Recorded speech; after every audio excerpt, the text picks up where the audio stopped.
술 먹는 분들한테 물어보면 그래요. 마음이 힘들어서 술을 마신다 그래요. 예, 뭔가 속상한 일, 또 힘든 일. 그러니까 마음에 상처가 있고 고통이 있는 분들이 대부분 보면은 술을 많이 마셔요. 알코올릭이 되는 분들을 보면요, 대부분 쓴뿌리가 있는 분들이 알코올릭이 잘 됩니다. 왜냐하면 자기의 의지를 가지고는 자기 안에 있는 이 상처의 힘을 컨트롤하기 힘든 거예요. 그러니까 어떻게 자꾸 잊으려고. 그래서 그 어린 왕자에 보면 이 술주정뱅이 별 이야기가 나옵니다. 그 술주정뱅이는 술이 취해가지고 있는 거예요. 그래서 어린 왕자가 물어요. 아니 당신이 왜 이렇게 술이 취해 있습니까? 그랬더니 내가 너무 초라해서 이 술을 마셔야 된다는 거예요. 그래서 술을 마신다는 거예요. 자기 자신이 너무 초라해 보여서.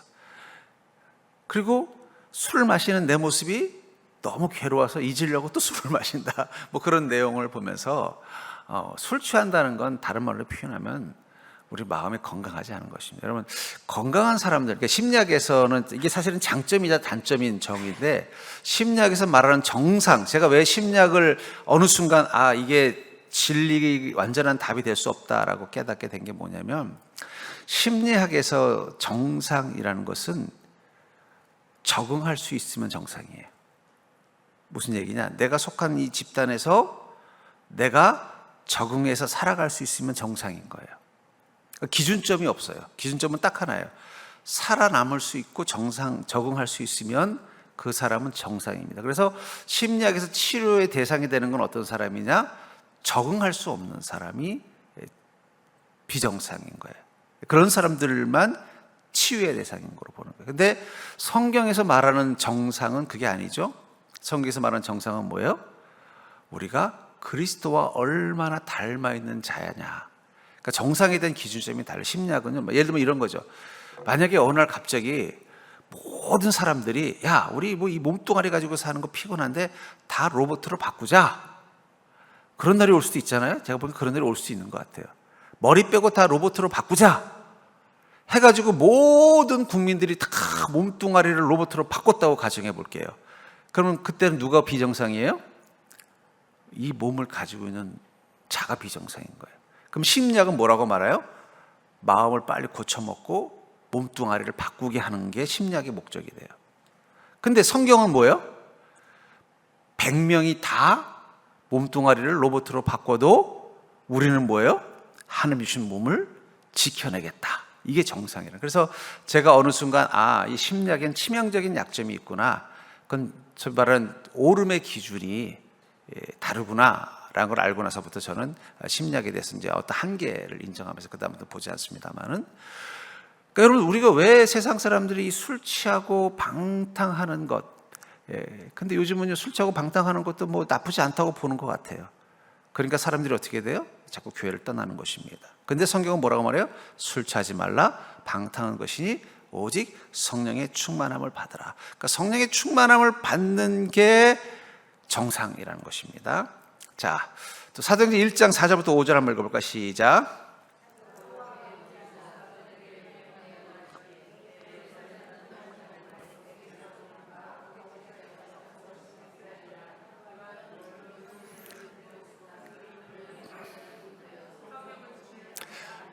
그 침례가 뭔지 아시죠? 물속에 푹 들어가서 어떻게 돼요? 죽는 것입니다. 제가 요즘 침례를 줄 때 좀 고민이 되는 게 뭐냐면, 옛날에 제가 침례 받을 때 목사님은요, 그때는 침례탕이 없어서 저 경기도 연천에 있는 한탄강에 가서 침례를 받았어요. 근데 한탄강이 물살이 셉니다. 그럼 거기 들어가면 물속에 푹 집어넣으면요, 막 이렇게 물이 지나가는 소리가 들려요. 목사님이 손 놔버리면 물에 빠져 쓸려갈 것 같은 거예요. 근데 목사님이 안 올리셔.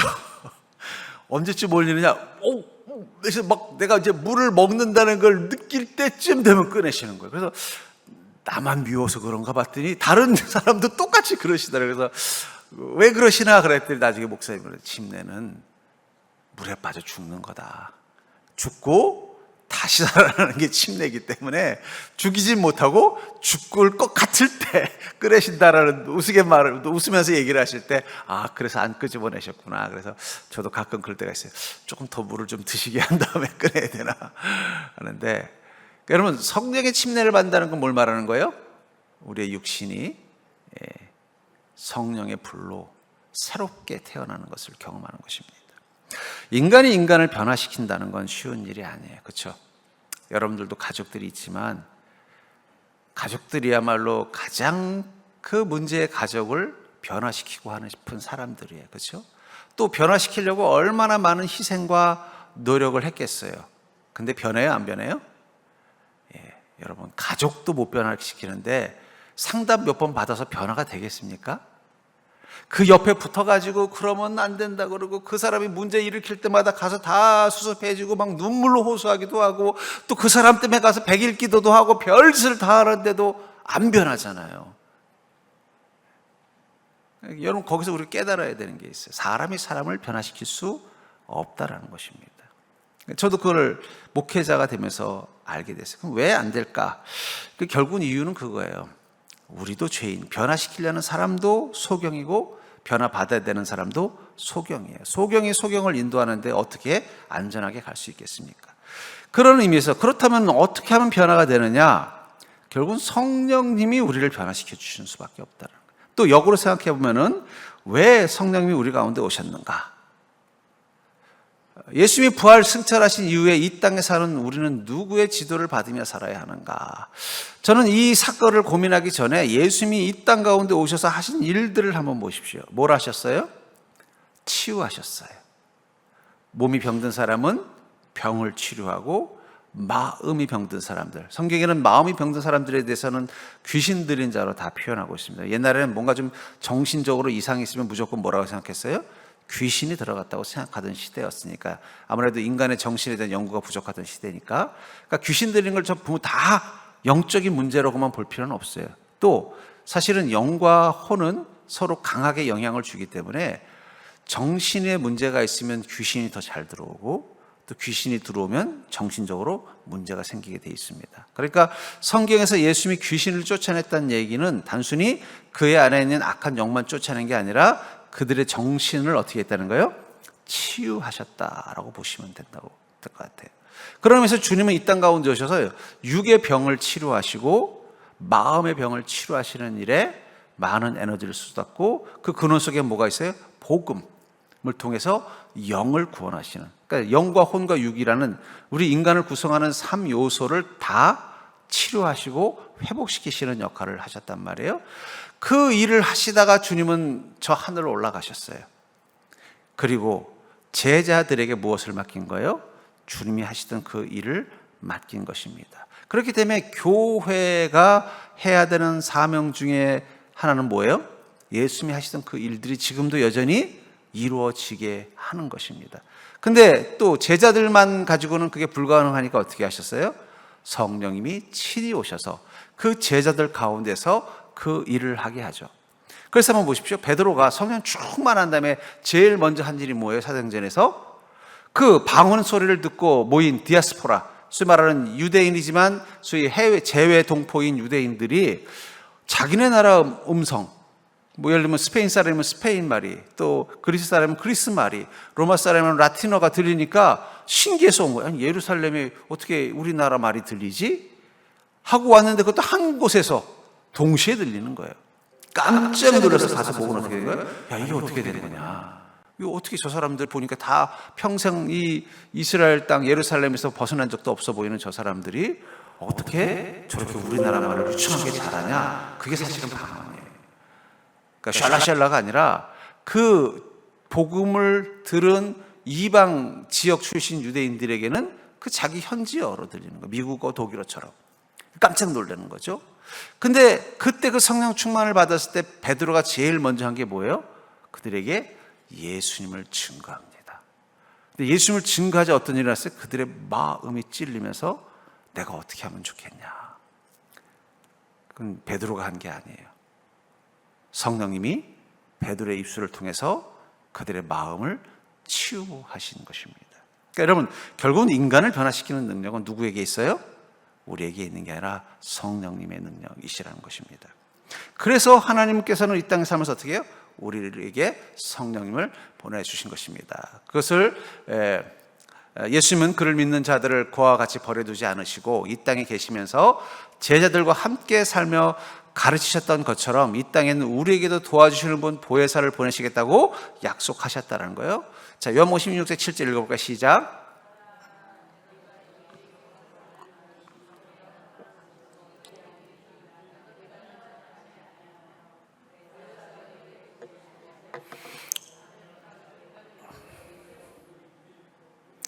예, 결국은 이 보혜사라는 말이 영어에서는 뭐라고 하면 카운셀러라는 단어를 써요. 이런 카운셀링이라는 말 많이 들어보셨죠? 상담자라는 뜻이에요. 그러니까 성령님을 어떤 분이라고 말하는 거예요? 상담자라고 표현하고 있다는 거예요.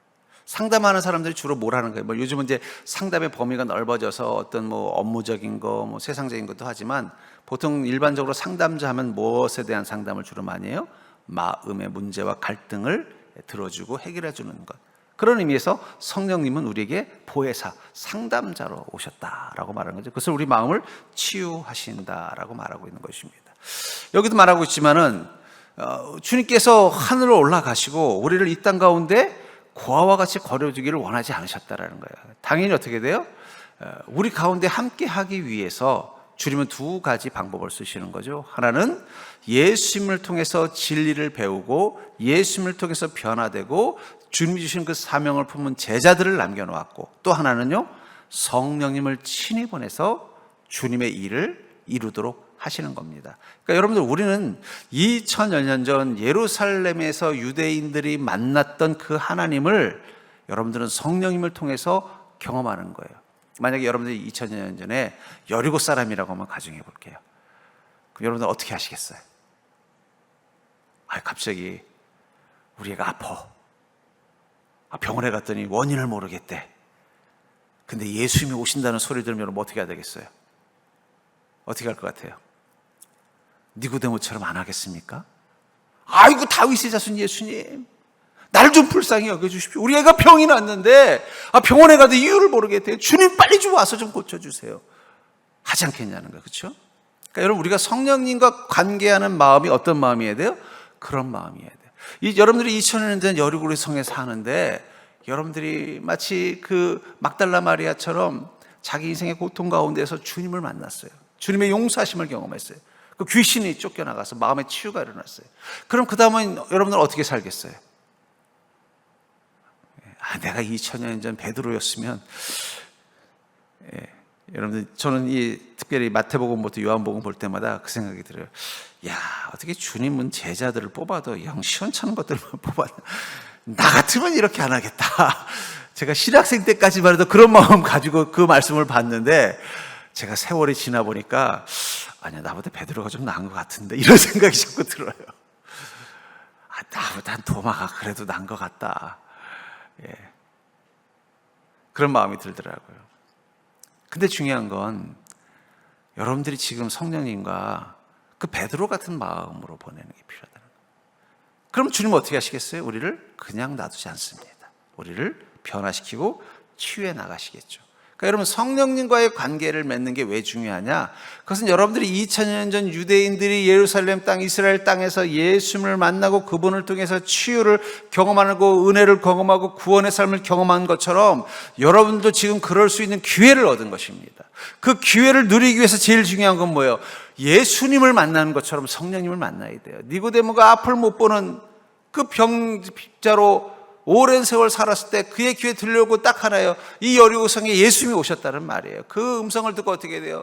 다윗의 자손 예수시여, 나를 불쌍히 여기소. 사람들이 조용하라고 하는데도 막 소리 지르고 외치면서 주님을 만나지 않습니까?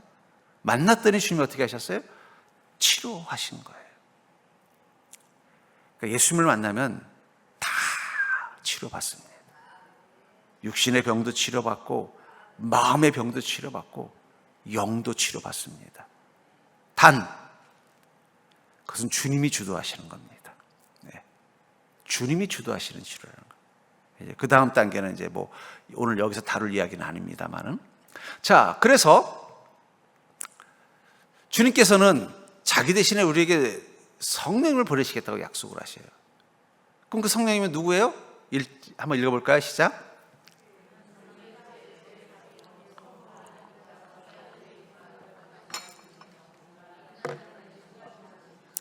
그러니까 태초에 이 천지를 창조하실 때 하나님의 신이 수면 중에 운행하더라. 예. 그 신이 바로 성령님일 수도 있어요. 그러니까 다시 말해서 이 우주를 창조하실 때 삼위일체 하나님이 함께 하신 것입니다. 그러니까 성부 하나님만 하신 게 아니라 성자 하나님도 함께 하셨죠. 그래서 요한복음에서 뭐라 그래요? 태초에 말씀이 계시니라. 이 말씀이 천지를 창조하셨는데 이 말씀이 누구라고요? 예수 그리스도다. 또 성령님 또 그 창조 가운데 있었어요. 그러니까 여러분들 왜 성령님이 오셨느냐? 여러분들을 만드셨기 때문에 오신 거예요. 여러분들을 만드셨는데 여러분들이 타락했어요. 고장났어요. 어떤 마음이 들겠어요? 아쉬움이 드는 거예요. 내가 어떻게든 다시 고치고 회복시키기를 원하는 것입니다. 아담과 하와가 선악과를 먹기 전에 그들은 어떤 상태였어요? 그들은 완전한 존재였습니다. 영과 혼과 육이 완전했어요. 아마 그 육도 선악과를 먹지 않았다면 지금도 살아 영생했을 거예요. 아마 생명나무 열매를 주님이 허락하셨을 거예요. 또 그들의 마음에는 벌거벗었으나 부끄럽지 않다라는 그 단어의 표현은 뭐예요? 내면의 수치심, 소위 말하는 부정적이고 상처되는 마음들이 없는 건강한 자아를 가지고 살았을 것입니다. 그리고 영적으로는 어떻게 돼요? 하나님을 늘 만나서 하나님과 소통하는 완전한 존재로 살았어요. 그러니까 여러분들의 이 모습이 정상이 아니에요. 비정상이에요. 전에 제가 그 핸드폰을 받았는데 이게 조금 문제가 있었어요. 그래가지고 좀 뭐 이렇게 좀 그래가지고 있는데 마침 보니까 좀 오래된 것 같아요. 옛날에 아마 애니콜 때였던 것 같아요. 문제가 자꾸 나오는 거예요. 그러다가 나중에 기사가 났어요. 이게 좀 제품에 하자가 있다. 그랬더니 그때서야 전화가 오더라고요. 새 제품으로 바꿔주겠습니다. 그래서 바꿨더니 진짜 그 문제가 없는 새 제품을 써보니까 만족도가 확 올라갔던 옛날에 그 삼성폰 기억이 납니다. 그러니까 여러분들 우리는 사실은 지금 여러분들의 모습이 정상이 아니에요. 원래 하나님이 만드셨을 때 그 따끈따끈한 천국 공장에서 제조했을 때 여러분들의 영과 혼과 육은 완전했을 것입니다. 그런데 그것이 어떻게 돼요? 선악과와 마귀의 괴계로 인해서 불량화된 거예요. 그 불량화의 결과가 뭘 경험하는 거예요? 이 땅에서 건강하지 못한 삶, 몸이 병들고 흙에서 왔으니 흙으로 돌아가야 되죠. 마음의 상처가 사라지지 않고 인생에 대한 갈급함과 고단함과 외로움이 멈추지 않고 내 영혼은 뭔가 늘 공허한 것이죠. 이 삼중고가 임한 거예요. 그게 사실은 상처입니다. 근데 그런 부분들을 결국은 누구 하면 해결할 수 있어요? 그거는 성령님이 하시는 거죠. 그렇죠? 제가 이제 공병대 출신이거든요. 그래서 가끔씩은 집에 뭔가 고장나면요, 직접 고치고 싶은 욕망이 생겨요. 근데 고치다가 더 망가뜨릴 때가 있어요. 그러면 저희 아내가 역정을 해요. 아니 그냥 AS 부르지, 뭐 돈 들어가는 것도 아닌데 그걸 왜 당신이 하려고 해? 그럼 제가 하다 안 되면 어떻게 돼요? AS 불러요. 그러면요 AS 직원들이 이렇게 툭툭 하면 고치더라고요. 그러면 제가 얼마나 민망해지는지 몰라요. 그렇죠? 저는 전문가가 아니니까. 어디 군대에서 잠깐 뒷눈으로 본 거 하나 가지고 뭐 아는 척 했으니 그게 제대로 되겠어요? 하지만 전문가가 오면 그건 아무것도 아닌 것입니다. 성령님은 우리를 만드실 때 동참하셨던 분이에요. 그러니까 우리의 영과 혼과 육의 구석구석을 다 알고 계셔요. 결국은 그 성령님이 우리 안에 오시면 뭘 하시겠어요? 당연히 고칩니다. 우리의 불완전성을 성령님은 못 견뎌요. 본인이 만들었는데. 그렇잖아요. 여러분들이 하다못해 물건 하나 만들더라도 생각해 보세요. 하다못해 내가 도자기로 그릇을 하나 만들었어요. 근데 여기 보니까 조그만 금이 있네? 그럼 이거 보기 싫은 거예요. 이걸 어떻게 하든지 없애려고 애를 쓰게 돼 있어요. 왜요? 내가 만들었으니까. 내가 만든 작품인데 이게 흠집이 있으면 이게 얼마나 눈에, 남들은 뭐 괜찮은데 디자인이 원래 그런 줄 알겠는데, 하지만 본인은 뭐 어떻게 돼요? 이게 영 못마땅한 거예요. 어떻게지 개선하려고 하는 거예요. 그러니까 여러분들 안에 계신 성령님은 그런 마음으로 여러분들을 바라봐요. 남들이 보기엔 잘 살고 있는데 성령님 왜 그러십니까? 다 남들도 그 정도밖에는 안 됩니다. 저 정도 믿으면 그래도 요즘 시대 괜찮은 그리스도인입니다 라고 해도 성령님은 어떨까요? 아니야, 이건 내가 만들었는데 영 아니야 하면서 계속 우리에게 어떻게 돼요? 채찍질 하시는 거예요. 새로워지도록. 그러니까 여러분, 성령님이 여러분들의 마음에 부담을 주시는 거는 여러분들이 완전한 자일 수 있기 때문이에요. 성령님이 보는 여러분들은 완전한 자입니다. 그리고 그 목표를 통해서 우리를 그렇게 만드시려고 우리 안에 계신 분이라는 거예요. 두 번째, 창세기 1장, 이거 성령님이 우리를 만드셨다는 이야기를 하는 것이고, 두 번째 읽어볼까요? 시작.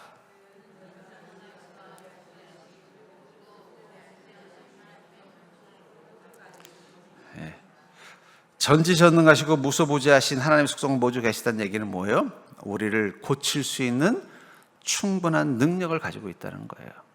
제가 그냥 군대에서 뒤에서 이렇게 본 거 가지고 고치려고 하다가 오히려 시간만 걸리고 보약만 축이지만, 전문가 불러서 하면 어떻게 돼요? 확실히 달라지는 것처럼 하나님께서, 성령께서는 그 모든 능력을 가지고 계시다는 거예요. 그분이 모든 것을 완벽하게 고칠 수 있는 능력을 가진 분이라는 것입니다.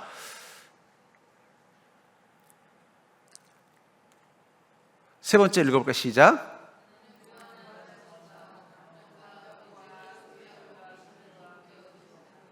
자, 인격이시다라는 단어가 중요해요. 성령님은 무슨 프로그램도 아니고 로봇도 아닙니다. 인격이에요. 그러니까 저는 그래서 늘 그래요. 인격이란 말은 잘못됐습니다. 사실은 신격이에요. 여러분들 안에 있는 인격은 원래 피조물에게는 있을 수 없는 거예요. 그거는 오직 신에게만 있는 성품입니다. 근데 피조물인 우리에게만 있는, 여러분, 원숭이가 인격이 있을까요? 글쎄, 나름대로 재주는 있죠? 그렇다고 해서 우리 그거를 인격이라고 말하지 않아요. 그러니까 우리 안에 인격이라는 것은 사실은 신격입니다. 근데 우리 인격이 어떤 인격이에요? 건강하지 못한 인격, 병든 인격, 죄로 인해서 오염된 인격이기 때문에 그것이 우리 삶을 뭘 만드는 거예요? 문제를 만드는 거예요. 문제를. 결국은 문제를 일으키는 사람들은 뭐 때문이에요? 인격에 문제가 있는 것이죠. 근데 인격의 문제는 뭐라고 그랬어요? 그건 성령님, 하나님의 성품이라는 거예요. 그게 제대로 돼 있지 않은 거예요. 그래서 그분은 어떻다는 거예요? 완전한 인격을 가지고 계시다는 거예요. 그래서 그분은 어떻게 해요? 우리 안에서 우리를 치유하시고 회복시키시면서 우리 가운데 계시는 존재라는 것입니다. 자, 고린도서 2장 11절 읽어볼까요?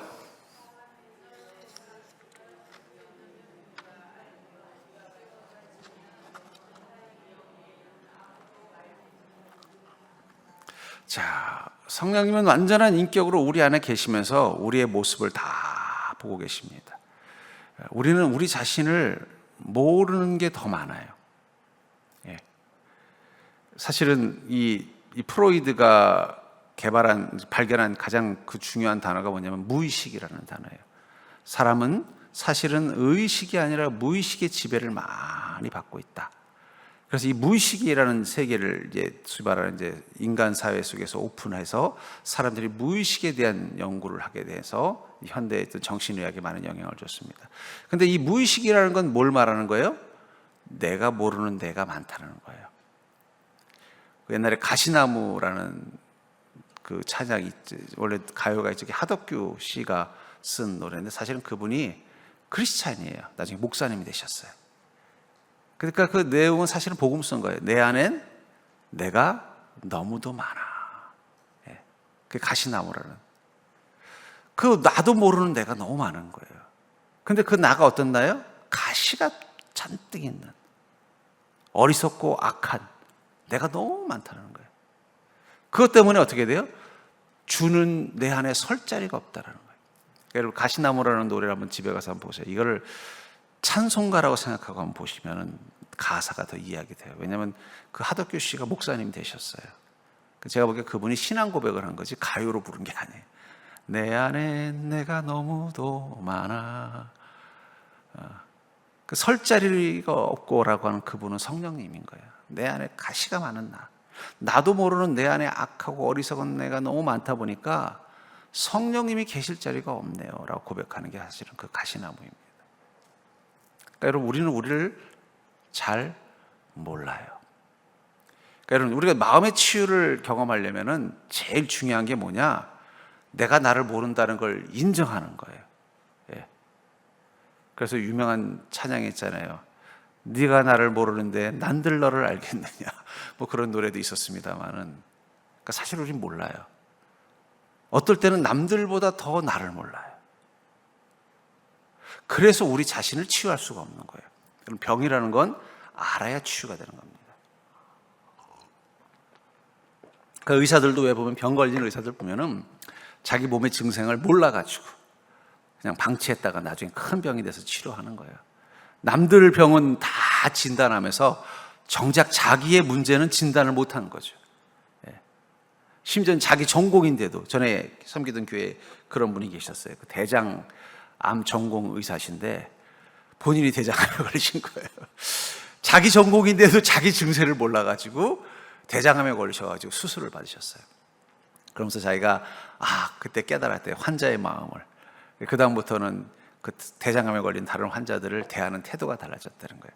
그래서 그 다음부터 그 의사 선생님에 대한 만족도가 높아져가지고 그분이 인기가 엄청 많은 명의가 됐어요. 나중에 그 큰 원자력 병원의 원장이 되셨더라고요. 그 출발점이 뭐냐? 자기 전공인데 자기 몸에 병이 생긴 걸 몰랐던 거예요. 그래서 수술을 받고 나서 이제 치료가 된 과정을 겪었던 분인데, 우리를 몰라요. 사실은 그게 문제예요. 왜 우리가 치료가 안 되느냐? 특히 마음의 치료가 안 되느냐? 내가 나를 너무 몰라. 내 생각과 내 마음이 뭐가 문제인지를 모르는 거예요. 모르고는 아무 문제 없다고 생각하면 살지만 막상 현상에서는 뭘 경험하는 거예요? 그 결과를 경험하는 거예요. 왜 저 사람이 날 싫어하지? 왜 내가 이렇게 최선을 다했는데 난 사람들에게 기쁨을 못 주지? 왜 나는 정말 뭔가 나름대로 잘 살았다고 생각했는데 왜 내 안에 이렇게 공허함이 있고 왜 이렇게 내가 지치지? 이해가 안 되는 거예요. 왜냐하면 내가 나를 모르기 때문에 그런 거예요. 그게 바로 이제 프로이드가 말하는 무의식의 세계가, 그래서 뭐라고 말하냐, 의식의 세계와 무의식의 세계를 빙산에 비유를 해요. 물 위에 떠 있는 빙산만 보면은 그게 그 빙산의 크기라고 생각하지만 사실은 그 아래 감춰져 있는 게 훨씬 더 크다라고 그래요. 그러니까 우리가 생각할, 내가 알고 있는 나는 그 수면 위에 있는 빙산과 같다 그래요, 프로이드는. 그것만 보고 그게 나라고 생각하지만 그 밑에 뭐요? 엄청나게 큰 내가 있다는 거예요. 근데 이걸 볼 수 있어야 비로소 어떻게 돼요? 자기를 바로 판단할 수 있고 자기를, 문제점을 찾아 치유할 수 있다라는 게 이제 프로이드의 치료의 원리예요. 그래서 프로이드가 강조하는 건 뭐냐? 무의식 속에 있었던 자신의 삶에 영향을 주는 그것들을 의식화해서 그걸 직면하게 하는 게 치유의 시작이에요. 내가 이렇게 갑자기 왜 저런 사람만 보면 화를 냈던 걸 내가 몰랐는데 그 수면 아래 빙산 속에 보니까 내가 어릴 적에 그와 비슷한 사람에게 당했던 어떤 학대와 고통이 너무 고통스러워서 내가 스스로 무의식 세계에 밀어놓고는 그런 일에 대해서 기억조차 하고 있지 않았지만 여전히 내 마음속에 남아있다가 비슷한 사람이나 비슷한 상황이 되면 이게 갑자기 확 수면 위로 올라올 때마다 자신도 왜 그러는지 모르고 그 사람을 저주하고 왜 그런지도 모르고 그런 못된 행동을 하게 되는 거예요. 그래서 이제 그 잠재 의식 속에 있는 걸 찾아내는 여러 가지 기법 중에 또 프로이드가 많이 쓰게 최면이라는 기법을 썼어요. 또 나중에 이제 뭐 로르샤라는 사람은 이제 자기 마음 속을 이제 어떤 그림을 보고 읽어내게 하는 뭐 그런 그림을 통한 진단 뭐 이런 것들이 계속 나왔는데, 근데 그 궁극적인 목적이 뭐냐? 내가 모르는 나를 내가 발견하게 해주는 거예요. 그 처음에는 충격을 받아요. 나한테 이런 일이 있었구나. 내가 이런 모습이 있구나. 그러다가 그것을 인정하게 되면은 그 다음에 어떻게 돼요? 이것을 그대로 가지고 싶어하는 사람은 없어요. 여러분, 우리를 사랑합니다. 그러니까 사랑한다는 건 우리가 어떤 존재이기를 원하는 거예요? 완전한 존재이기를 원하는 거예요. 영적으로는 깨어서 하나님과 동행하고 마음에는 평안과 자유함과 기쁨이 있고 육은 건강하길 원하는 게 본능입니다. 그건 마치 중력의 법칙처럼 그렇게 되고 싶은 게 본능이에요. 근데 그렇게 되지 못하는 이유를 발견하니까 어떻게 돼요? 그렇게 되고 싶다라는 열망이 생기는 거예요. 열망이 생기면 그 문제를 의식화해서 다루려고 노력을 하죠. 그러면 이제 치유가 일어난다는 거예요. 근데 문제는 아까 말했잖아요. 빙산의 깊은 곳이기 때문에 이게 쉽게 끄집어내지도 않고 치유도 잘 되지도 않아요. 근데 그 깊은 빙산 속에 들어갈 수 있는 다이버가 한 분 계십니다. 누굴까요? 그게 성령님이에요. 때로는 성령님이 우리에게 말씀하시는 게 이해가 되지 않는 명령을 할 때가 있을 거예요. 그거는 성령님이 내 의식에 있는 내가 아니라 그 무의식 속에 있는 나를 본 거예요. 그리고 어떻게 돼요? 그것을 해결하게 하시기 위해서 주님이 그것을 다루게 하시는 경우들이 있어요. 우린 요나서를 보면서 뭘 느끼세요? 하나님이 니느웨를 사랑하셨다. 하나님은 이스라엘만의 하나님이 아니라 이방 민족들의 하나님이시다. 하나님은 누구도 순종하게 만드신다만 보죠. 그래서 저는 요나를 치유하시는 하나님의 관점에서 한번 바라볼게요. 요나는 자신이 온전한 선지자라고 생각했어요. 자기가 하나님을 사랑하는 정의로운 이스라엘 민족이라고 생각했어요. 자신은 하나님의 뜻에 순종하고 하나님의 명령이면 언제든지 순종할 수 있는 준비가 된 위대한 선지자라고 자기를 생각했어요. 그런데 갑자기 자기도 모르게 생각지 못했던 하나님의 음성을 듣습니다. 그건 뭐예요? 너 니느웨 가서 그들에게 복음을 전하라. 상상도 해본 적이 없는 일이에요. 왜냐하면 니느웨는 당연히 하나님의 심판해야 될 소돔성입니다. 아니 아브라함한테도 안 시킨 걸 설마 나한테 시키겠어? 그런 마음 안 들겠어요? 상상도 못한 걸 시키는 거예요. 그 순간부터 갑자기 요나는 이상한 행동을 하기 시작해요. 첫 번째 행동이 뭐예요? 니느웨와 반대된 곳으로 도망가는 거예요. 두 번째 이상한 행동을 해요. 그 도망가던 배에 하나님이 어떻게 하셨어요? 풍랑이 일겠습니다. 그럼 어떤 마음이 들어요? 제일 먼저 하는 게 아이고 하나님 잘못했어요. 나 좀 살려주세요. 그러잖아요. 근데 뭐라 그래요? 한번 요나서 한번 볼까요?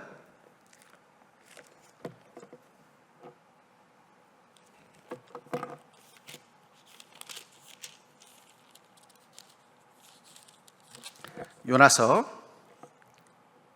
1장 11절부터 12절을 볼까요? 한번 읽어볼까요? 시작.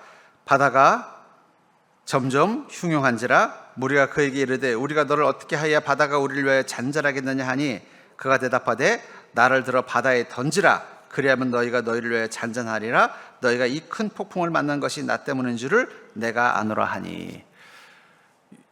이 선원들이 알았어요. 이 큰 신의 이 꾸지람이 임하는 이유가 요나가 불순종해서라는 걸 알았어요. 그리고 요나도 그걸 인정했어요. 그렇다면 여러분들 어떻게 하는 게 정상이에요? 여러분 뱃머리를 돌려서 니느웨로 갑시다. 그럼 다 해결돼요 라고 말을 해주는 게 정상이에요. 근데 뭐라고 말해요? 나를 바다에 집어 던지래요. 그건 요나의 무의식에서 만들어낸 거예요. 자기 파괴의 결정을 하죠.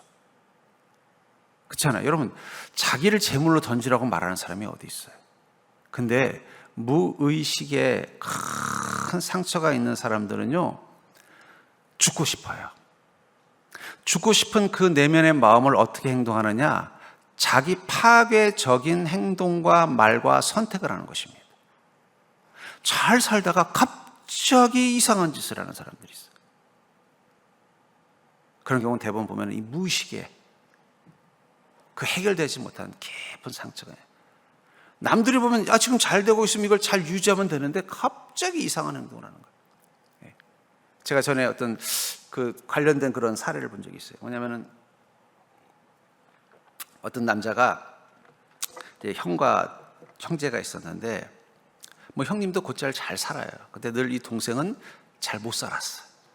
그러다가 이제 힘겹게 사업을 하다가 어느 날 사업이 제법 잘 되는 거예요. 사업이 제법 잘 되니까 좀 여유가 생겼어요. 근데 그때부터 이 동생이 이상한 일을 하더래요. 형에게 계속 돈을 주는 거예요. 뭐 예를 들면은 자기는 아직 사업하느라고 집을 전셋집 사는데 형님 집 사는데 보태라고 사업 자금을 가져다 주는 거예요. 옆에서 보다 못한 아내가 당신 왜 그래? 그래도 형님이 당신보다 더 살고 그래도 그 형님은 큰 집으로 이사 가려고 하는 거 우리는 아직도 전세 사는데 당신 왜 그래? 지금 사업도 좀 잘 되고 있지만 완전하지도 않은데 왜 그래? 근데 그걸 통제를 못하는 거예요. 그 이유를 분석해 보니까 그 어릴 적에 그 상처가 있었던 거예요. 그러니까 자기 파괴적이 되는 거예요. 뻔히 이렇게 되면 어떻게 돼요? 이 돈을 어떻게라도 더 해서 어떻게 돼요? 투자를 하든지 부채를 갚든지 이래야 되는데 그걸 갑자기 엉뚱한 데다가 에너지를 쏟아버려서 스스로 사업에 실패하도록 만들어버린다. 왜 우리가 이 내면 속에 깊은 곳에 있는 이 문제를 건드려야 되느냐? 얘는 가만히 있지 않습니다. 어느 순간 갑자기 나를 파괴적인 생각과 감정과 행동을 하도록 만들어요. 일탈하는 사람들을 다 내면에 보면요, 표면적인 데 이유가 있는 게 아니에요. 표면으로 보기에는 뭐 직장 생활이 힘들어서, 또는 가족 관계에 불만이 있어서, 아내랑 갈등 관계가 있어서, 아니면 지금 막 가장 갱년기라서라고 말하지만, 그렇게 따지면 바람 피울 사람이 얼마나 많겠어요. 그 사람의 내면 속에 자기 파괴적인 그게 있는 거예요. 그래서 이거를 고쳐줘야 되는데, 이게 다시 말하지만 분석을 해서 찾아내서 직면해서 치료하는 거는 방법은 맞아요. 근데 그걸 통해서 완치가 되려면 시간도 오래 걸리지만 쉽지 않다는 거예요. 또 그 직면을 못 견디는 사람들도 많아요. 그래서 다시 옛날로 돌아가요. 그 두려움. 그렇기 때문에 어떻게 돼요? 우리 안에 계신 성령님이 그것을 하실 수 있도록 맡기는 게 필요해요. 아까 얘기한 거예요. 그래서 갑자기 성령님이 생각지 못했던, 아까 요나 얘기를 했습니다. 그래서 어떻게 됐어요? 요나가 바다에 던져졌는데 큰 고기가 요나를 꿀떡 삼켜서 그 요나에게 깊은 흑암, 그것을 뭐 아마 정신분석학적으로 본다면 자기 내면의 그 수면 밑에 있는 자신을 볼 수 있는 시간, 그 자신을 보니까 어떻게 돼요? 자신이 얼마나 큰 죄인이고 내 영혼이 얼마나 위험한 존재인 걸 깨닫죠. 그러면 어떻게 돼요? 하나님께 회개합니다. 그러자 어떻게 했어요? 그 물고기가 니느웨에 가까운 바닷가에다가 요나를 토해냅니다. 그리고 나왔어요. 나왔으면 또 어떻게 해야 돼요? 이젠 변화돼서 멋지게 회개를 시켜야 되는데 억지로 하긴 해요. 그래서 사람이 변화가 어렵다는 거예요. 자기의 깊은 내면 속까지 봤지만 완전히 해결하지 못한다. 그러면 어떻게 해요? 하긴 했지만 영 불만이 많은 거예요. 그래서 니느웨성 바깥에서 어떻게 해요? 하나님이 뭐 내가 복음 전했다고 저 사람들이 변화되겠어? 하나님 심판하는 것까지 내가 볼 거야. 근데 웬걸 안에서는 막 난리가 나는 거예요. 회개가 일어나. 그렇지 않아도 못마땅했는데 막 못 견디겠는데, 그런데 갑자기 때 앞에서 자기 그늘을 줬던 박넝쿨이 사라지니까 원망하잖아요. 그때 주님 뭐라고 말씀하세요? 야, 너는 이 작은 것도 아끼면서 저 안에 있는 그 생명들을 모르냐. 그걸 통해서 요나가 자신을 돌아보게 만들어주는 거예요. 넌 정말 나를 사랑하고 정말 생명을 사랑하라는 이 계명을 지킨 거니? 너 아니잖아. 그걸 직면하게 만드는 거예요. 그러니까 여러분, 성령님은요, 우리에게 때로는 내가 생각지 못했던 명령을 내릴 때가 있을 것입니다. 그럴 때는 여러분들이 고민을 하셔야 돼요. 첫째, 이게 성령님의 음성이냐 아니냐, 그것도 되게 중요한 것입니다. 자신이 없을 때는 담임 목사인 저와 상담하시기 바랍니다. 두 번째, 그 성령님이 무엇을 보셨느냐, 내 의식이 아니라 내 무의식 속에 있는 나의 어떤 모습을 보았는가를 찾으세요. 그걸 찾아내면요, 그리고 그걸 찾아서 보이게 되면 치유가 돼요. 성령님이 보여주신 것은 치료가 됩니다. 왜냐하면 성령님은 보여만 주시는 게 아니라 고쳐주시기 때문에. 그러니까 성령님이 여러분들의 마음속에 준 여러분들의 생각과는 전혀 알 수 없는 다른 어떤 특별한 명령을 내리셨을 때는 이 두 가지만 고민하시면, 이게 정말 성령님께서 주신 것이냐, 아니면 마귀가 준 거냐. 이삭을 제물로 바치라고 아브라함에게 말씀하신 분은 누구예요? 하나님이셨어요. 이거 되게 중요한 겁니다. 아브라함은 그 이상한 명령 앞에 순종했기 때문에 믿음의 조상이 아니에요. 그는 그 이상한 명령 앞에서 이것이 하나님의 음성인지 아닌지를 분별할 수 있는 믿음을 가진 자였기 때문에 하나님의 믿음의 사람인 거예요. 그걸 분별해냈죠. 왜냐하면 그는 늘 하나님과 동행하는 삶을 살았기 때문에. 아무리 보이스피싱이 탁월해도 매일 같이 사는 사람의 음성은 구분하는 겁니다. 어디 서울로 유학 가가지고 뭐 한 달에 한두 번 전화 연락하거나, 저 미국으로 이민 가가지고 1년에 몇 차례 연락하는 사람의 목소리로 보이스피싱 하면 속아 넘어가지만, 매일 같이 살고 있는데 보이스피싱 하면은요 잘 안 넘어가요. 왜냐면 알기 때문에. 얘는 이런 말도 쓰지 않는데 얘는 이런 목소리 쓰지 않는데. 마찬가지라는 거예요.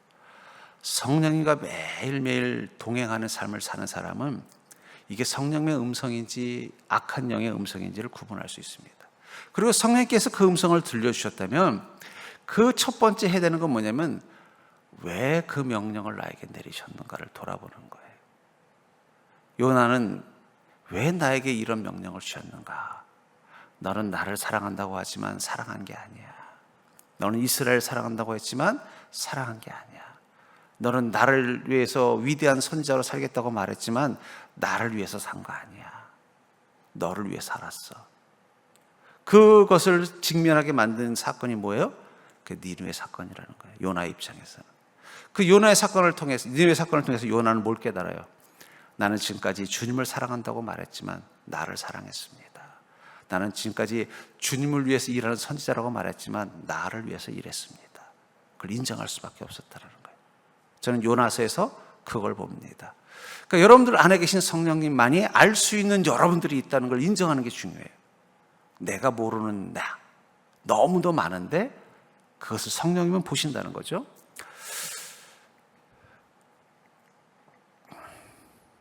자, 그분은 성경을 기록한 분이시며 성경을 이해할 수 있도록 도와주시고 가르치시며 생각나게 하시는 분이십니다.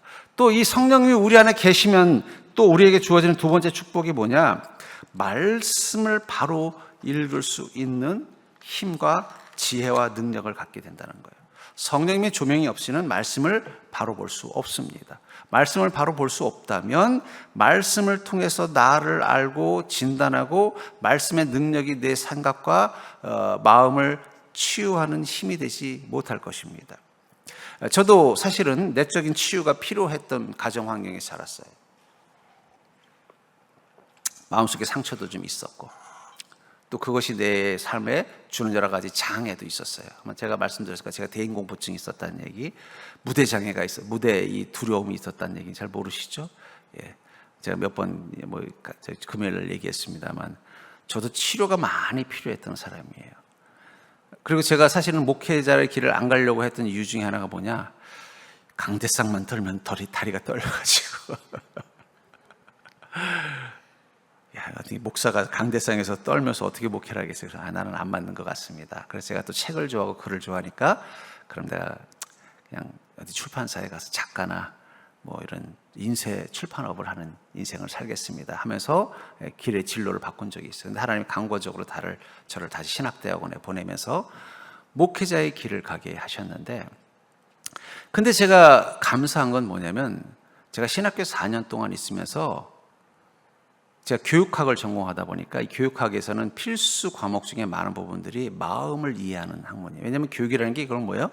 다른 사람의 마음을 이해하고 그들을 인격적으로 성장시켜야 되는 거잖아요. 그러다 보니까 이제 상담이나 심리나 인간의 이해에 관한 과목들을 많이 듣는 거예요. 그걸 볼 때마다 이건 안 돼, 이건 안 돼. 수업 시간에 딴 생각은 안 들고 이건 안 돼, 이건 안 돼, 이 생각만 드는 거예요.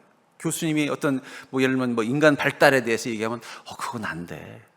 그러니까 그냥 그때 막 그런 상담이나 심리나 인간 이해에 대한 책들에 막 거의 탐독을 하면서 책을 봤어요. 그 바람에 미팅을 못 해봐가지고 제 편선지 아니라 제가 다시 대학생들하고 미팅을 해보겠다고 농담을 한 적이 있었습니다. 우리 아내한테도. 근데 그 책을 읽으면서 나를 진단하는 게 힘이 된 거예요. 근데 거기다가 또 신학생이니까 어떻게 돼요?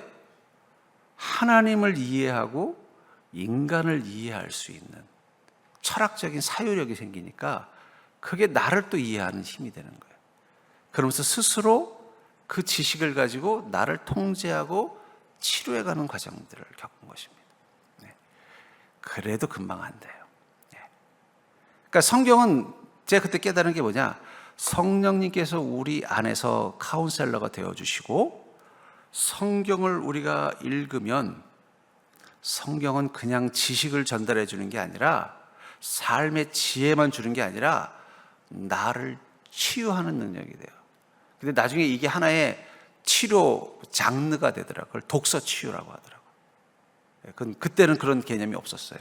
나중에 한 몇십 년 지나고 나서 이제 독서 치료라는 소위 말하는 심리 치료의 하나의 기법이 생겼어요.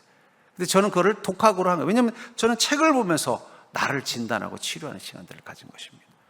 특별히 성경은요, 그런 의미에서 가장 완전한 독서 치료의 교재입니다. 근데 이게 치료의 교재가 되려면 전제 조건이 뭐라고요? 성령님이 이 말씀을 볼 수 있는 힘을 줘야 돼요. 아까도 말했죠, 요나서. 저는 요나서를 그렇게 봤어요. 요나의 마음을 치료하신 하나님. 그의 내면에 자기도 모르는 자기는 하나님을 사랑한다고 하지만 사실은 사랑하지 않았던 거예요. 자기는 하나님을 이용했던 거예요. 하나님의 이름을 팔아서 자기가 위대한 선지자로 살았던 것이지 하나님을 영광스럽게 하기 위해서 그 자리에 있었던 게 아니에요. 자기 안에 있었던 깊은 증오가 있었던 거예요. 아수르인들에 대한, 니누에 대한 깊은 증오가 자기 내면에 있었던 거예요. 자기 파괴적인 욕망이 있었던 거예요. 나를 그 바닷물에 집어 던지라고 말할 수 있는 자기 파괴적인 내면이 있었던 거예요. 이것을 어떻게 돼요? 요나는 이 사건을 통해서 직면하게 되는 거죠. 그럼 치유가 일어나는 것입니다. 저는 요나서에서 그걸 읽었습니다. 자, 보혜사 곧 아버지께서 내 이름으로 보내 성령 그가 너희에게 모든 것을 가르치고 내가 너에게 말한 모든 것을 생각나게 하리라. 그러니까 성령이 우리에게 가르쳐주고 생각나게 하는 건요, 그냥 단순한 진리로서의 주님의 말씀이 아니라 지금 내 옆에 예수님이 계시다면 나에게 하실 말씀들을 생각나게 하는 거예요. 여러분들이 오늘 밤 집에 갔는데 가족들이 아무도 없는 거예요. 근데 갑자기 밖에서 벨소리가 들려요. 띵동. 누구세요? 나다. 예수. 아이고, 예수님 어쩐 일이세요? 들어오셨어요. 저녁을 같이 먹게 됐어요. 여러분들은 예수님이 여러분들에게 무슨 말씀을 하실까요? 갈릴리 호숫가에서 예수님을 3번이나 부인한 베드로. 왜 베드로는 3번이나 예수님을 부인했을까요? 단순히 죽음이 두려워서 그랬을까요? 아니에요. 그것도 베드로의 깊은 내면 속에 있는 그의 상처입니다. 그냥 그 정도로 겁이 많았으면 안 가면 되잖아요. 여러분, 그랬어요. 내가 예수님을 3번이나 부인할 만큼 겁이 많고 두려운 자라면 거기 안 가면 되는 거예요. 누가 가라고 한 사람도 없었어요. 근데 막상 들어가서 뭘 한 거예요? 이러지도 못하고 저러지도 못하고 눈치 보다가 너 예수님하고 같이 있었던 너 베드로 아니야? 아, 무슨 소리야? 나 아니야. 나중에 뭐라고? 예수님을 저주했다라고 말해요. 자기 안에 숨겨진 자기를 본 거예요. 그러니까 베드로가 통곡을 한 거는 단순히 내가 예수님을 부인했다가 아니라 자기의 다른 모습을 본 거예요. 자기는 용맹하다고 생각했고, 자기는 예수님을 정말 사랑한다고 생각했고, 나는 예수님을 위해서 목숨도 내놓을 수 있고, 나는 예수님 편에서 끝까지 있을 수 있다고 생각했던 자기가 아니라 자기 안에 있는 자기를 본 거예요. 그게 그로 하여금 어떻게 된 거예요? 통곡하게 만든 거예요. 그런데 갈릴리 호숫가에서 예수님이 베드로를 또 만나시죠. 그럼 어떻게 했어요? 저녁을 먹이시면서. 여러분, 예수님은요, 인간을 어떻게 다뤄야 되는지 알아요. 배부터 채워야 마음을 연다는 거. 그래서 우리 교회 점심이 중요한 겁니다. 밥 안 주면 여러분들 은혜 떨어져서 예배도 안 드릴 거예요. 그리고 이렇게 묻죠. 요한의 아들 시몬아, 네가 나를 사랑하니? 베드로는 그전 같으면 당연한 걸 왜 물으세요? 라고 말했을 거예요. 근데 그는 자기가 몰랐던 자기를 발견했잖아요. 나는 예수님을 사랑해서 따라다니는 줄 알았더니 그게 아니라 예수님을 이용하고 싶었구나. 예수님을 통해서 뭔가 내 인생의 성취를 이루고 싶었구나. 또 나는 늘 예수님을 철저히 믿고 따른다고 생각했더니 그게 아니었구나. 내 나름대로 예수님을 판단하고 예수님을 의심한 적도 있구나. 느끼는 거예요. 괴로워하는 거죠. 근데 뭐라고 고백해요? 그럼에도 불구하고 자기 안에 예수님을 사랑하는 마음이 더 크다는 걸 고백합니다. 그러니까 여러분, 성령님께서 우리 안에 계시면요, 마치 예수님이 마치 그 갈릴리 호숫가에서 그 예수님을 3번 부인했던 베드로와 함께 앉아서 말씀하시는 것처럼 여러분들에게 말씀하실 거예요. 그 음성을 듣고 거기에 여러분들이 대화를 하십시오. 상담은 별거 아니에요. 상담은 talking about이에요. 이야기하는 거예요. 다만 그냥 피상적인 얘기를 하는 게 아니라 자신의 문제에 대해서 이야기하고, 자신의 아픔에 대해서 이야기하고, 이것을 해결할 수 있는 방법에 대해서 이야기하는 게 상담입니다. 그러니까 예수님 앞에서 그것을 시작하세요. 그러면 그때부터 자신이 보이기 시작하는 거예요. 나는 예수님을 사랑하는 줄 알았더니 아니었네요. 마음이 아픈 거예요. 그래도 저는 예수님을 사랑하고 싶습니다. 그래서 주님 뭐라고 말씀하세요? 내 양을 먹이라.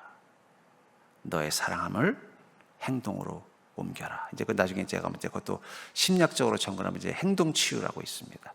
예. 우리의 마음을 치유하려면요, 생각과 말만 가지고는 안 돼요. 액션이 있어야 돼요. 그래야 치유가 일어나요. 예. 성령님은 그래서 우리에게 어떻게 해요? 액션을 취하게 만듭니다. 5번 한번 다시 읽어보겠습니다. 5번 읽어보겠습니다. 시작.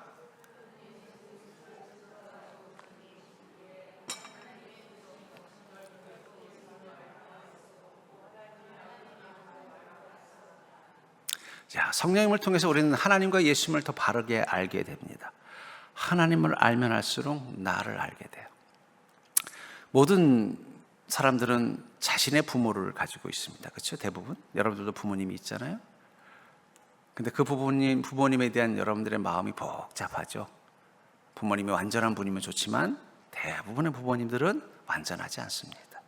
우리가 사랑하지만 약점과 허물이 있어요. 그리고 그 약점과 허물을 인지하게 되면 거기에 대해서 우리가 어떤 행동을 할까요? 닮지 말아야지. 저희 아내가 가끔 저를 협박할 때 보면 그래요. 돌아가신 저희 아버님 존자가 윤자, 상자, 용자거든요. 왜 저기 천국 가신 융상용 장로님이 다시 오셨나 그래요. 그 얘기 뭐예요? 당신에게서 아버지의 그 가족들에게 실망감을 줬던 모습이 나온다는 거예요. 그러면 제가 꼬리를 내려요. 내한테 그런 모습이 있나? 나도 모르게 그게 탁 튀어나오는 거예요. 그럼 어떻게 돼요? 이건 하면 안 되지. 하면은 이제 나를 더 교치는 거고, 그걸 인지하지 못하면 나도 모르게 어떻게 돼요? 우리 아버지가 가졌던 과오를 대물림하는 거예요. 그러니까 성령님 어떻게 돼요? 하나님이 어떤 분인지를 알게 되면 될수록, 예수님이 어떤 분인지를 알게 되면 될수록 우리 인생을 거기에 비추는 거예요. 내가 예수님처럼 이렇게 살아야 되는데 이렇게 사는 것이 옳지 않구나. 그럼 그걸 어떻게 돼요? 극복하려고 노력하죠. 우리 아버지가 이런 모습이 있었는데 나한테도 그런 모습이 있다면 이거 조심해야지 하면 어떻게 돼요? 극복하는 거예요. 제가 그 연예인들 중에 결혼 생활을 잘하는 연예인과 결혼 생활이 잘 안 되는 연예인들을 좀 나름대로 분석을 해보니까 특징이 있어요. 원래 연예인이라는 직업 자체가 유혹이 많은 직업이잖아요. 또 매력이 있으니까 이성에게 많은 호감을 주는 직업이에요. 거기다 또 연예인은 또 좀 시간적으로 어떻게 돼요? 가족들과 분리돼 있어요. 왜냐면 막 공연도 다녀야 되고 지방도 가야 되고 촬영도 해야 되고. 그러다 보면 어떻게 돼요? 가족들, 특별히 아내나 배우자의 영향력으로부터 자유로울 수 있어요. 그런 것들이 복합적이다 보니까 연예인들이 어떻게 돼요? 소위 말하는 바람을 피거나 혹은 외도를 할 확률이 높은 직업입니다. 근데 어떤 사람은 보면요, 절대 그거 없이 건전하게 가정을 유지하는 사람이 있고, 어떤 사람은 쉽게 외도에 빠지는 사람이 있어요. 근데 건전하게 가정을 유지하는 사람이 두 종류더라고요. 하나는 좋은 부모 밑에서 좋은 도덕적 경험을 통해서 좋은 가정을 경험하니까 나도 아빠가 되면 당연히 이렇게 된다는 것을 배운 사람들은 설령 유혹을 받는 연예인의 자리가 돼도 좋은 남편, 좋은 아빠를 해요. 그게 한 문화의 케이스고, 또 하나는 자기 아버지가 너무 사고를 많이 쳤어. 거기에 상처를 받아가지고 난 절대 이렇게 안 살 거야 하는 그 저항심이 가정적이 되게 만들더라고요. 그 두 가지 중에 하나더라고요. 제가 이렇게 저 사람은 어떻게 저렇게 가족을 잘 이끌어갈까 보면요, 그런 걸 보게 됩니다. 그러니까 여러분, 우리도 마찬가지예요. 우리 안에 죄와 허물이 있다고 해서 우리가 죄인으로 살지 않는 거예요. 그렇게 하지 않겠다라는 마음을 가지면 더 오히려 그게 나로 하여금 선하게 사는 겁니다. 그래서 하나님 아버지를 알고 예수님을 바로 알면은 아까도 말했잖아요. 인격이 이런 거구나. 하나님은 이런 것을, 이런 아버지시구나. 그럼 나는 그분의 아들이 되려면 나도 그런 모습이어야 되겠구나. 그게 어떻게 돼요?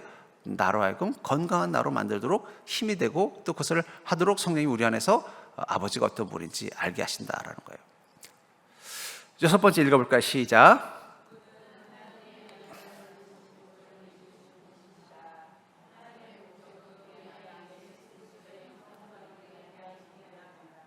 예수 그리스도의 형상이라는 건 뭘 말하는 거예요? 우리 안에 예수 그리스도가 원래 만드신 완전한 모습을 말하는 것입니다. 하나님의 영이신데 인간의 모습을 만드는 형상이 아니라, 아까 말했죠. 인격은 원래 뭐라고요? 그건 신격이에요. 근데 우리에게 말하는 인격은 타락한 신격, 왜곡된 신격, 인간 안에 들어와서 변질된 신격인 거예요. 그렇기 때문에 완전한 인격은 하나님의 성품일 수밖에 없습니다. 그리스도의 형상일 수밖에 없다는 거예요. 그것을 이루게 하시기 위해서 누구를 보내셨다고요? 성령. 그래서 성령의 9가지 열매를 보면은 어떤 인격을 가진 게 건강한지를 알 수 있죠. 우리는 예수님을 거듭났다고 하더라도 성령의 능력 없이는 예수님의 성품을 우리 안에 이룰 수 없다. 제가 왜 심리학과 이 신앙, 기독, 복음 안에서의 건강성이, 정상성이 다르다고 말하느냐? 기독교적인 의미에서의 정상이라는 건 절대 기준이에요. 예수님의 성품, 이게 절대 기준이에요. 여기에 가까울수록 정상이에요. 여기서 멀어질수록 비정상입니다. 하지만 세상의 심리학에서 말하는 정상성은 상대적이에요. 남들도 이렇게 살면 나도 이렇게 사는 게 정상이에요. 남들도 이런 행동을 하면 나도 이런 행동을 하는 게 정상이에요. 그게 차이예요. 그래서 우리의 정상의 기준은 뭐라고요? 예수님에게 달려있는 것입니다. 그분은 하나님이 자녀를 영적 진리 가운데로, 그분은 하나님의 자녀를 영적 진리 가운데로 인도하신다. 그렇기 때문에 성령님은 어떻게 하신다는 거, 우리를 영적인 진리라는 건 뭐예요? 옳은 모습, 예수님이라면 하실 말씀과 생각과 뜻을 가진 자로 우리도 살도록 이끌어 주시는 게 성령님이라는 것입니다. 그분은 하나님의 자녀를 영적 진리 가운데로 인도하신다. 하나님의 자녀를 영적인 진리 가운데로 인도하신다. 그리고 그분은 하나님의 자녀에게 하나님의 뜻을 알 수 있게 하신다. 하나님의 뜻을 알게 하신다. 성령께서 왜 우리에게 하나님의 뜻을 알게 하셔요? 그래야 우리가 그분을 닮아가기 때문이에요. 부모를 존경하는 자녀들은 부모의 뜻을 알면 어떻게 될까요? 그 부모의 뜻에 합당하게 살려고 노력하게 돼 있다는 거예요. 그래서 성령님은 어떻게 될까요? 하나님의 뜻을 알게 해주는 거예요. 그러면 당연히 하나님의 자녀된 우리를 어떻게 돼요? 그래, 하나님이 그런 마음을 가지고 계시다니 내가 이렇게 살아야겠다. 그게 바로 기준이 된다는 것입니다. 그분은 죄를 깨닫게 하신다. 그럼 왜 우리 내면 속에 이렇게 많은 소위 말하는 병든 내가 생기느냐? 그 근원은 죄예요. 죄가 우리 안에 이 모든 것들을 만드는 근원이라는 것입니다. 그래서 그 죄를 해결하고 나야 내 안에 계신 성령님의 치유가 일어나는 거예요. 여러분들 병원에 갔는데 의사가 약을 처방해서 내 병을 치료하셔야 해요. 그런데 이 사람이 의사가 없을 때마다 예를 들면 뭐랄까요? 간이 나쁘다고 한번 가정해볼게요. 그래서 의사가 약을 주고서 좀 입원해서 그 간을 좀 치료합시다 했어요. 그래서 약도 먹고 치료를 하는데 이 사람이 밤마다 나가가지고 포장마차에 가서 술을 잔뜩 마시는 거예요. 그리고 또 누워있으면 어떻게 되겠어요? 의사가 아니 약을 썼는데도 간이 안 났네. 이상하네. 누구만 알고 있어요? 그 환자가 알고 있는 거예요. 네. 지난밤에 자기가 포장마차에 가서 소주 2병 마신 걸 알고 있다는 거예요. 왜 우리가 치유가 안 되느냐? 성령이 무능해서 그런 게 아니에요. 우리가 여전히 그 죄를 놓지 못하는 거예요. 그러니까 여러분, 회개는 치유입니다. 회개를 통해서 내 마음에 내 숨겨진 잠재적인 내 안의 죄들을 깨닫게 하고 그것들을 하나씩 죄의 회개로 내어놓게 돼서 그 죄가 내 삶 속에서 없어지면 없어질수록 내 안에 계신 성령님의 능력은 더 강력해지게 돼 있어요. 죄를 놔두면 성령님의 능력도 내게 약해집니다. 마치 그 의사가 간에 좋은 약을 줬는데도 다음날 밤에 가서 소주 2병 마시면 그 약이 아무 효과가 안 나타나서 회복이 되지 않는 것처럼 말이에요. 그분은 이 땅에서 예수님의 생애를 인도하셨으며 예수 그리스도를 죽음에서 부활케 하셨습니다. 성령께서 예수님의 생애를 인도하셨을 뿐만 아니라 예수님을 죽음에서 부활케 하신 것은 무엇 때문일까요? 물론 성부, 성자, 성령님이 한 하나님이시기도 하지만 우리에게 말씀하시는 거예요. 너희 안에 계신 성령님이 너희의 인생을 예수님처럼 인도하실 것이며 너희를 죄와 사망에서 건지셔서 부활케 하실 하나님이라는 거죠. 그분이 여러분들 안에 계시다면 여러분들은 치유될 수 있는 놀라운 기회를 얻은 거예요.